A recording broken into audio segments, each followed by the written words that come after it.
Well, so I have Komla Adum here. Komla, how are you? I'm okay, thank you. Yeah, how was your evening? You slept well too? Because I know you don't sleep well. It's part of the job. It was this and that. Yeah, I know, right?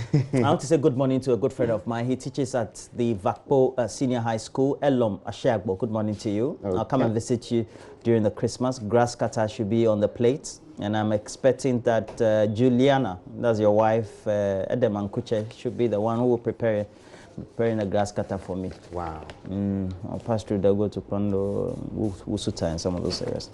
All right. But in the meantime, Charlie, what has been striking you over the last 12 hours? Over the last 12 hours? In a news landscape. It still has to do with the striking teachers. You know, you have some relatives who are on strike? No. Okay. Not that I know of. there may be, but not that I know, right? Yeah, I mean, the NLC secured a court order to compel the teachers to return to the classrooms. NLC is National Labour Commission. National Labour Commission. Yes, but it appears the teachers are resolute in their position that they are not moving. I think I saw a story. Yes. That's Angel Kabuno was said to be saying. Yes. That they will return back to the classroom. They will return to the classroom. This morning on Joy FM, we heard from one of the NAT members. He says, at the time we spoke to him, they hadn't received the court summons. That was a news day yesterday. Okay, yesterday. Okay. Yesterday evening. So they hadn't received the court summons, and so as far as they are concerned, you know, when a court gives an order, you just have it's been injuncted, so you just have to obey while you take the needed actions to make sure it's reversed. Yeah, they made the point that they're going to head to the court to sort of appeal. But on the other side, I saw some snipers of whether it was a memo internally for some directive for a disbursement of some money for the payment. I don't know whether you've cited it as well. Okay. We'll see how it goes. Yeah, I mean, so that story is on the front page of a Ghanaian Times newspaper. The strike is worrying. It is worrying. I mean, and in the news on Joy FM yesterday, there was a story from the Bono region where some queen mothers and opinion leaders are raising concerns that the strike is also going to lead to some promiscuous lifestyles by the young people because they're not going to be attending classes because the teachers are not there. We had that story on Joy FM. Well, we have students who come and stay to almost 2 months from free SHS. Nobody complains. Okay. Shall we do the front pages now? Ghanaian Times newspaper. I'm surprised the Bono queen mothers and chiefs are worried about. So it says, call of strike. High Court orders striking teachers. That's on page 15 of the Ghanaian Times newspaper. It has a photo of the chairman of the National Labour Commission, Mr. Kwabena Asamoah. Also on the front page of the Ghanaian Times, evangelist Bonke dies at age 79. Page 9 of the newspaper has details of that story. Also on the front page of the Ghanaian Times, we want to be part of free SHS program. Private schools appeal to government. And then, murder of Major Adam Mahama. Pathologist testifies in court. And let's just do that. Pathologist testifying in court is the first story in the Ghanaian Times newspaper. It says Dr. Lawrence Idusei, the pathologist who conducted autopsy on the body of the late Major Maxwell Adam Mahama, on Tuesday affirmed that he did an independent job in establishing the cause of death of the ex-military officer. He told the court, presided over by Justice Mariama Owusu, a Supreme Court judge designate sitting with additional responsibility as a High Court judge, that he carries out his job as professional medical practitioner. So he said the Major Maxwell Mahama died out of multiple head injuries, due to the assaults he suffered at the hands of a mob at Dentroboase. So away from that, there's also another story in the Ghanaian Times newspaper, which says the minority leader wants Ministry of Reorganization and Development scrapped, but the minister himself disagrees. You can grab the Ghanaian Times newspaper, read a lot more of that story. And let me quickly get you the story about the striking teachers in the Ghanaian Times newspaper. Let me just get that for you quickly. While we find that story, there's also another story here. NCCE sensitizes 50,330 residents in the Upper West region on district assembly election. And let me just now find the story about the striking teachers. That story particularly interests me because of the impact it has on many, many, many citizens of the country. So, page 15 of the Ghanaian Times, it says, the Industrial and Labour Division of the Accra High Court has ordered the 3 teacher unions, that's the Ghana National Association of Teachers, the Ghana National Association of Graduate Teachers, and the Coalition of Concerned Teachers Association, to call off their strike and return to the classrooms. The court, presided over by Justice Amanda Akins, further restrained the National Association of Graduate Teachers and the other unions from further continuing their strike action. Now, it is further ordered that this order be for a period of 10 days, after which it may be repeated on notice, the ruling said. So that is, Roland, the updates from the court on the strike by the teacher unions. The Labour Commission secured the injunction from the High Court to compel the teachers to return to the classroom. But the teachers say, at the time we spoke to them last night, they hadn't received I'm sure by now they've received it. Yeah, so we'll call them and confirm. Absolutely. So those are the big stories in the Ghanaian Times. On the back page of the Ghanaian Times, NADBO mounts anti-bushfire campaign in the Upper West region. We know that Hamatan is just setting in, so the NADBO is mounting that anti-bushfire campaign. Hamatan is setting in. Yeah. I feel it. My lips get cracked. How you be that? Oh, how? Maybe we toughen up, so we know they feel it. The last couple of years, Charlie Hamatan will come Ghana. Oh, they come, but it be like you know the feeling, because it sort of sets the tone for the Christmas. Once you don't smell that air, Christmas is not close. Charlie. Yeah. So that's it for the Ghanaian Times newspaper. Let's do the. I don't know why we call Papa New when you are here. The Business Finder newspaper, on the front page, it says 1.5 billion barrels of oil, 700 billion gas. Potential upside is over 3 billion barrels. That's according to Springfield. And then also there's a story which says, I will ensure Eat Ghana Rice campaign succeeds. That's according to the First Lady, Madam Rebecca Ekufuado. And there's also a very interesting story about how business climate is satisfactory according to some industry survey. You can find that in the Finder newspaper. Let's just quickly get a few more details about the story of the oil and the barrels that have been discovered. It says, officially, Springfield has made history as the first independent homegrown African energy company to drill in deep water and find significant hydrocarbons. In a press release issued yesterday, Springfield stated that the current undiscovered potential of the block is estimated at over 3 billion barrels of oil and gas in multiple leads and prospects within various proving reservoirs. So you can grab a copy of 12 that. billion, or what? 3 billion. 3 billion. And also, I'll ensure Eat Ghana Rice campaign succeed. First Lady Rebecca Ekufuado is saying, she says she has joined the Eat Ghana Rice campaign. She has made a firm pledge to support Ghana rice millers, the marketers, the farmers, so that they could better market their product. But Roland, have you had local rice before? Have I had local rice before? Several. I'm not sure I have, or maybe I have and I didn't know it was local. Because I know you eat a lot of rice. I do eat a lot of rice, but I'm not too sure. You don't know, because you buy from vendors. That's why. Absolutely. So that campaign has been ongoing. There's also. But you eat a lot of wache. Absolutely. Yeah, so I'm the Wache ambassador. I know. It's always on your status. These days, you haven't been posting it lately. I think you should resume. What it is that I discovered a very depressing reality, that I was getting a pot belly. So you decided to cut down. Yes. I think it's late eating, basically. So I have stopped eating altogether. I've stopped eating. I'm only doing. I think I'll be monitoring your status. I'll be taking screenshots, and from now that you'll be appearing on the show till any of my partners come back, I'll be sharing your screenshots with viewers. I'll keep to it, because Komla is somebody. The day that Komla stops posting on his status, then I know that something is wrong with him. That's how I'll get to know whether you're well or not. Good. So I'll be keeping my post in check from now on. Oh, no. I mean, feel free. Live your life. On the front page of a Daily Statesman newspaper, it says a new curriculum, but no new textbooks. You can find the story on page 10 of a Statesman newspaper.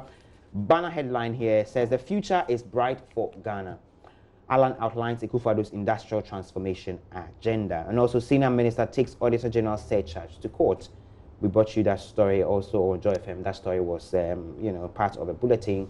The Senior Minister's office, has indicated that they're heading to court to challenge the surcharge of some monies paid to Kroll and Associates. As, the Auditor General surcharged and disallowed sometime. So that story is almost like the first story in the Daily Statesman newspaper. You know, I just been just find something out from Google, and Saudi Arabia at full capacity, they produce 12 million barrels of oil a day. Oh wow. Okay, so our 3 billion from Springfield to 250 days.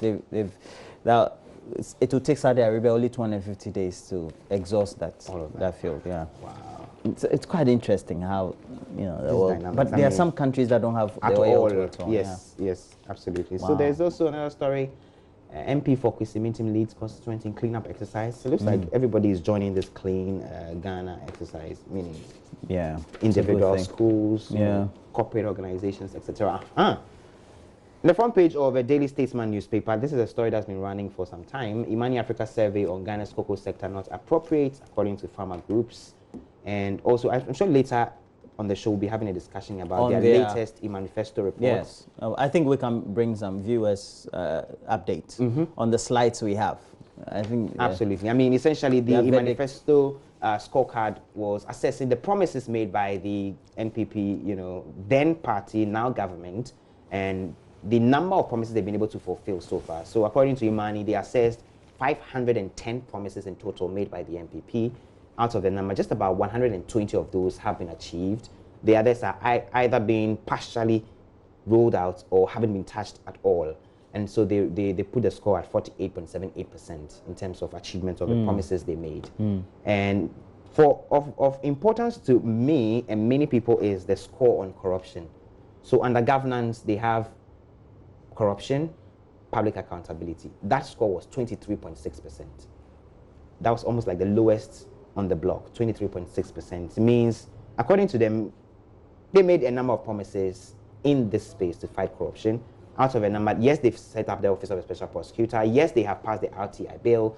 But then there are many other promises in this sector that they have yet to fulfill. And so Imani scored them 23.6%. I'm sure later on we'll get a breakdown of all the sectors, you know, and how they perform in terms of achieving the promises they made to Ghanaians. Quite interesting. Yes. Quite interesting. We'll see how it goes. So that's about it for the Daily Statesman. Let me just do a quick one on sports. It says Napoli sack manager despite Champions League progress, and Carlo Ancelotti. Now there's speculation that he may be heading to Arsenal, but I'm not too sure how that will pan out.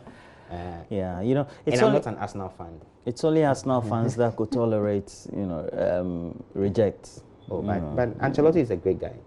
Sure. Yeah. Yeah. Top manager. Ancelotti. So that's it for the Daily Statesman newspaper. Right. So let's go to the Custodian. And the Custodian has on the front page, NDC, PNC, others stripped over new voters register. And the story is on page 3, makes quite interesting reading, and talks about how shenanigans and insecurity of some opposition political parties led by the NDC have been left exposed by the Electoral Commission. And it's all in regards to, you know, the new voters. Government releases some 49.9 million Ghana cedis to striking teachers. It has an inserted picture of Mrs. Abna Osayasari, a Deputy Minister for Finance. Is that all the amount? Just a fraction of that? Because the teachers say they are not moving. No, yeah, but they have just 30,000 to be paid. Government has just... So they should just pay it? So they'll pay it. Okay. Legendary broadcaster Cyril Akolache goes home. Boss Akolache, Boss Cyril. Used to work under him back in the day at GBC. Good morning. May your soul rest in peace. And good morning to the children. Springfield discovers 1.5 billion barrels of oil offshore. Looks like that story is in many of the papers. Yes. Well coordinated. They have a good communication outfit, I believe. Angel Group CEO grabs top European award. The story. But on the back page, Barcelona's Ansu Fati becomes youngest Champions League goal scorer. Yeah. Liverpool to meet Real Madrid, others. Now we have other stories also on the back page. Let's go to the Daily Dispatch newspaper. Has on the front page, Benefsin to Electoral Commission. Take another look at new biometric register for 2020. And basically, Poster Benefsin is just cautioning the Electoral Commission, says that, you know, compiling a new register because you have to go through processes of tender, etc., to make sure you get new systems and do the registration. We'll get you in the fix before the election deadline. So it's a caution there. Other stories occupying the front page. Government should be blamed for tallow challenges, according to former chief executive of the GNPC, Alex Mould. He's been writing a number of articles the last couple of months. I'm worried about current happenings at the EC, according to Gabi, also expressing same. And then we are open for dialogue on biometric register, according to the Electoral Commission. Meanwhile, Cyril Akolache's funeral is tomorrow. May so rest in peace. He's a great broadcaster. Let's go to the Daily Guide. The Daily Guide has on the front page, Mankesim killers remanded. Opuni bounced again in court. The story is on page 3 of the paper. It's an ongoing story. Yeah. The prosecution of Dr. Stephen Opuni, former Cocoa Board boss under the Mahama-led administration. Springfield strikes oil in Ghana, 1.5 billion barrels. AG yet to see Tadi girls' DNA dockets. Down there we have government releases 49 million Ghana cedis, Bahama arrears for teachers. Interesting caption. Yeah, started yesterday. Yes. You noticed that yesterday? I noticed. I mean, you drew my attention. Yeah, because many of the outstandings were incurred when that 3-man policy was introduced under the Mahama administration, post-2012. Let's go to the center spread. It's a news one pull out, and it says Zinelzu. How did they pronounce? Yeah, Zinelzu.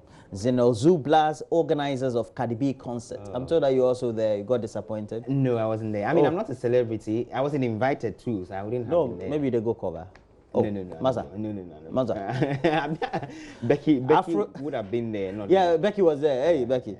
Afrochella returns bigger on December 28th, and women are accusing Cuba Gooding, one of most recognizable black actors in Hollywood, of sexual misconduct. It just keeps flowing. It's the latest for a number of them, of black celebrities in Hollywood or in showbiz in the United States, to be sent to court. Already we now have a Weinstein, a film mogul who's also in court. But why are all these springing up around this time? I mean, for a period, you have all these allegations of sexual assault, sexual misconduct. Yeah, but when you do some of these things, they catch up with you. Sometimes many years after the fact. Yeah, that's if they happened. Yeah. Well, celebrity there, they'll make sure they get DNA and things, test it. Ridiculous. With some, I mean, if you did it, why not? Who? Bill Cosby is in jail, right? Yeah. Even what's his name? The singer. R. Kelly is also having issues. behind I don't know. All right, so let's go to the back page of the Daily Guide. Has the Napoli sack Ancelotti, despite Champions League progress, you're not doing too well in the league, and has incurred the wrath of the fans and the management of Napoli. Napoli was made great when they signed on Diego Armando Maradona, late 80s, 90s, and he did win them some great accolades, the Italian league. Okay. Let's go to the Newsday. The Newsday has on the front page, Asenso Boache, Paris discrimination claims. I don't stop people from meeting President Akufo-Addo. Now, this story is quite interesting. And Komla, he used to contribute, the gentleman used to contribute to a lot of political discourse in the run-up to the election or the electioneer during the Mahama-led administration. Yeah. Is it Professor or Dr. What's his name? Dr. Mwakuba, KNUST, Political Science Department. You remember him? Yeah. So he made a public utterance saying that the president, Nana Addo Dankwa Akufo-Addo, personally said, Brabe Hume. Okay. Brabe Hume. But there are people around the president, he claims. That meeting. And I don't know why. And during the Mahama period too, you know, Alan Yeah. Bagbin and all. Oh, The big four, they also raised issues. But it looks to be the main protagonist that he seemed to be accusing was the Deputy Chief of Staff, Francis Asenso-Boakye. So swiftly he issued a statement and said, this can't be true, and explained chronology of events for which he said was not the case at all, in reference to those accusations or the issues that were being raised by Dr. Makuba. And this will not be the first time Asenso-Boakye, the Deputy Chief of Staff, is having to deal with some of these issues. And sometime, was it this year or last year? There were some allegations. When the cash for seats scandal came up, you know, many other people raised issues that the Deputy Chief of Staff was taking some monies before he was letting them see the president. But he came out to deny all those. There was even a court action sometime this year on this. Yes, that's Asenso-Boakye. So it's not the first time any of that is being said of him. Not heard that issue before. Oh, you have not? Oh, we covered it extensively. Yeah. And then, so they also accused Samuel Abu-Jinapor too. It was Asenso-Boakye that was mentioned. Yeah. Cash for seat, money, before seeing the president. Before, yeah. I don't know. All right, so, well, we have more to do. Let's go to myjoyonline.com and then give you the latest update on that. Komla, that's your baby. Of course, so myjoyonline.com, the top story there, Osafo Mafo moves to challenge $1 million surcharge by Auditor General Daniel Domelevo. That's the top story. That's quite an interesting, intriguing story. And we know that members of the diplomatic community, and the recent one is the Danish ambassador who had raised issues related to, it looks like perceived attacks on individuals and institutions that are fighting corruption. Yes, we heard from her yesterday. And today we also hear that the U.S. ambassador will be addressing, you know, some briefing of sorts to also speak about some of these things. Same related issues? Related issues. Hey. So we'll be following that up closely. And so issues of corruption, I mean, and we also heard yesterday from the confidant of the president, Gabriel Sariochidaku, where he made a post speaking about the lowering of a certain bar in the anti-corruption crusade. He was essentially referring to the award Mr. Daniel Domelevo picked up at the Ghana Integrity Initiative Awards. Okay. So, yeah, and there are many more stories on myjoyonline.com. You just log on to the page, from sports to entertainment to business, all that and more available on myjoyonline.com. Yeah, yeah. Okay. Benedict is here. Benedict.